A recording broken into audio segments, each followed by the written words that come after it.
there. But we do have black people that get on the radio every day in white-owned companies, white-owned stations with white-owned sponsors that play the role of hypersexualized, hypercriminalized male.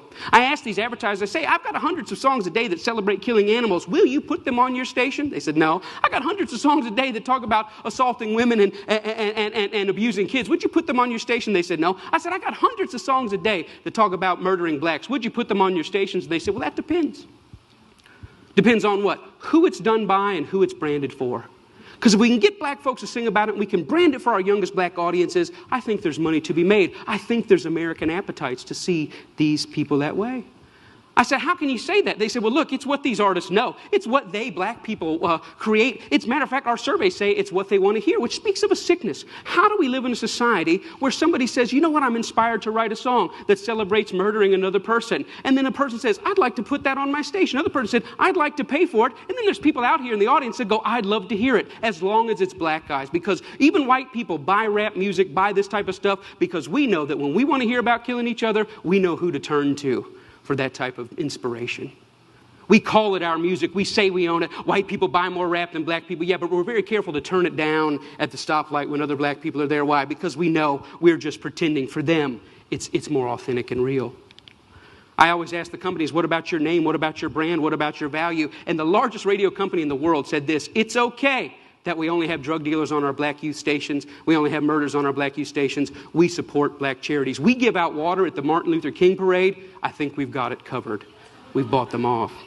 Now, people get upset, the smartest guys in the room again. You're talking about censorship. I don't believe that. I believe in free art. Make whatever you want. I believe you should make music about anti-Semitism. I believe you should make music about killing dogs. I believe in this country you should make music about bashing homosexuals and driving them behind trucks. I believe you should make music about stringing people up on trees. I believe you should make music about killing whitey. I believe you should make all that music. But I also believe that in the mainstream marketplace, people should hesitate associating their name with certain content.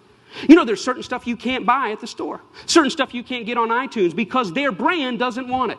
But if you want to hear black people celebrating killing black people, they got thousands and thousands and thousands of those things to sell you. I don't think it's about censorship. I think it's about American cultural hypocrisy.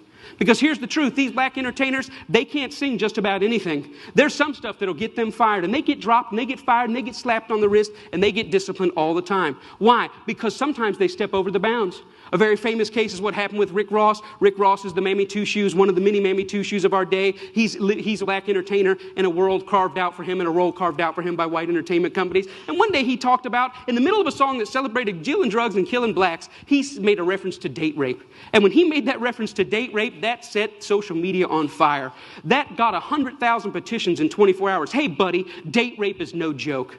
That had white people standing outside of Reebok in New York saying, you better take this seriously. We're tired of a rape culture in America. One line in one song moved the masses. And you know what Reebok did? Did they stand by him and say, hey, we believe in freedom of speech. We believe in freedom of expression. It's just a song. Calm down. No, they fired his tail on the spot. The president came out and said, this goes against our high standards. He's gone against the values of our brand. Shame on Rick Ross. We're disappointed. He doesn't know how serious date rape is. And when I saw that, I thought, wow, how convenient. Isn't that amazing? But here's what really happened. It's not their brand, it's not their values. Rick Ross went off script. He was hired to get black customers, and they think that black customers go with black bait. And in America, black bait is the hypercriminalized, hypersexualized portrayal of black people. And as long as he had sung about that, the stuff that got him hired, he still have a job at Reebok. But when he touched other sensitivities that affect us, he lost his job. See, the truth is, it's not they that need to change. It's we that need to change. We created the lies. We created them for our profit. We own the companies. We own the record labels. We own the advertisers, and we keep putting it out. And it's this that's got to change. I thought about it. You know what? I wonder if White Mike could get anybody's attention on this. So I stood outside of a Walmart, and I said, hey, I don't think killing cops and killing blacks is very cool. And you know what? It only took 7 weeks of Mike standing out there, and they wrote a letter and said, yeah, we don't think it's cool either. We're going to pull our name off of that. The largest retailer in the world had never considered that maybe their commercial shouldn't be right before or after a song about young black men being gunned down. And I realized this, that black murder is normal, but it should not be. And I realized the importance at the coffee table, at every headline, every pastor's gathering, every family gathering to say, you know what, these black lives matter. It's not just another black kid. These are human beings. I'm doing my best in every way, shape, and form. Talks like this everywhere I can go to say, you know what, I was born in a world where black murder was normal. My kids were born into a world where black murder is normal, but I don't want to die in a world where black murder is normal. Am I 5 years or 10 years away? I don't know, but I'm screaming as high as I can. Let's feel this pain and let's lift our voice to tell the lies. They are not criminals, they are not deviants, and their lives are just as important as ours. Thank you very much.